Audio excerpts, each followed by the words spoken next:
Good day, everybody, and welcome to another edition of the Military and Foreign Affairs Network. I am your host, the voice of reason.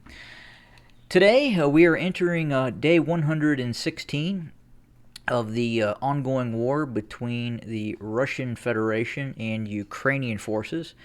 And obviously, today got off to a bit of obviously a late start in terms of producing a video. Obviously, it's much later than what I normally do. And the reason for that is obviously Father's Day.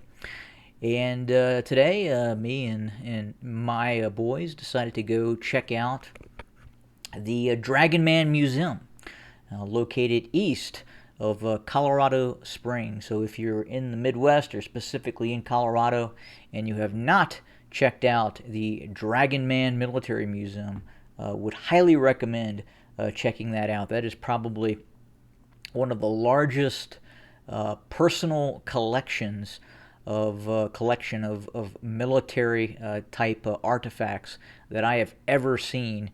That is owned and operated by a private party. But again, feel free to check that out, and definitely worth the trip to see it. So back to what is happening in the ongoing war between Russia and Ukraine. Not a lot of movements on the ground. We are seeing some movement, some minor movements in the Far East, and I'll talk about that here in a second.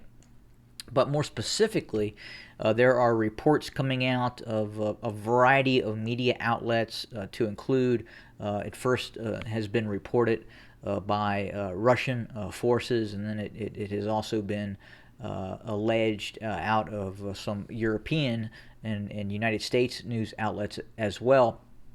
But apparently, there was a cruise missile attack launched from the Black Sea or the Sea of Azov by Russian forces, which were targeting the city of Dnipro. And the target was reportedly a meeting of the Ukrainian General Staff. And allegedly, up to 50 General Staff officers, to include several high-ranking Ukrainian generals, may have been killed in this cruise missile attack by Russian forces. We'll have to continue to watch what actually transpired. Find out what exactly occurred, who was hit during this strike, and just verify it actually did occur, which sounds like it could have been a significant blow to Ukrainian forces if that was the case. We also have received reports that several fuel depots have been again hit. Ukrainian fuel depots have been hit by Russian cruise missiles throughout eastern Ukraine over the last 24 hours. So again, very large cruise missile strike on Dnipro, the fourth largest city in Ukraine. And apparently the Russians were going after a general staff meeting of Ukrainian forces that were organizing defensive efforts in the east. So going back over towards Severodonetsk, we'll kind of look at the last 24 hours, and you can see what exactly the Russians are doing. So this is going from June 18th to the 19th, 18th, 19th. So you can see they are continuing their pressure campaign, meaning the Russians, and they're looking to eventually seize control of this highway that runs kind of north-south from Lysychansk down to Zoloty.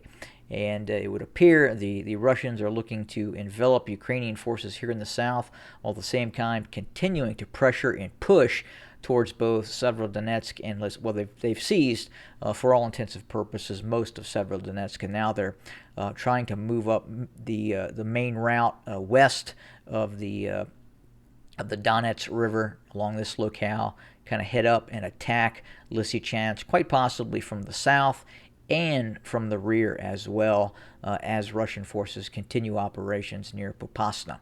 And we also know that there is quite a fairly significant push going on right now with Russian forces pushing towards the city of Bakhmut. We are hearing reports that the city of Bakhmut is coming under fairly persistent artillery attacks, namely at night, as the Russians continue this pressure campaign. And it looks right now, again, they're trying to do this multi-prong offensive in which they're going to seize control of Lysychansk, Severodonetsk, push towards Bakhmut, and at the same time pushing down from the north towards the southeast towards Sloviansk and Kramatorsk. But that's really kind of the situation right now. There were also some reports that Ukrainian forces continue some counterattacks in the direction towards Melitopol, this city right here. We have not seen a lot of movement, at least in terms of changes in the map. I know there was one report that indicated that Ukrainian forces have pushed anywhere up as far as 10 kilometers towards Melitopol from the north. Now, we're not seeing that in this map that we have pulled up, and we don't have information that validates that report or confirms that report. So we're going to continue to monitor, report, and watch what the Ukrainian military is doing south of Zaporizhzhia, obviously north of Melitopol as well. But right now, both sides have committed huge, massive numbers of forces to the eastern area of operation. Again, the Sloviansk, Severodonetsk, Bakhmut triangle, this area here, and obviously the Russians are looking to seize control, envelop, pocket, and then degrade, destroy, and seize control of large areas of territory in the eastern Donbass region. But again, just want to wish everybody a happy Father's Day, and hope you had a very, very pleasant day with you and yours. And again, thanks for joining us, and we'll have more very, very soon. Have a good day.